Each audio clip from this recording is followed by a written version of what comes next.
أقوى ألم تقدر تحسو في حياتك ممكن تكون حجر في الكلاوي. إلا ما كنتيش كتشرب الماء بزاف، البول كيولي مركز بزاف والمعادن كيبداو يتجمعوا ويصايبوا حصى في الكلي. إلا كنتي كتاكل ملح بزاف كيطلع الكالسيوم في البول، وهذا كيقدر يتحول لبلورات ويدير حصى. مأكولات بحال السبانخ والمكسرات فيهم مادة كتسمى أوكسالات كتخلط مع الكالسيوم وكتكون الحصى.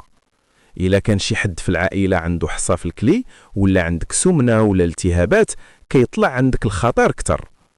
ألم مفاجئ وقوي في جنبك أو في أسفل الظهر هذا أشهر عرض ديال حصى الكلي. إحساس بالحريق ولا الألم اللي كتبول كيوقع ملي الحصات كتدوز في المسالك البولية. إلا شفتي البول وردي حمر ولا بني ممكن يكون كاين تهيج بسبب الحصات.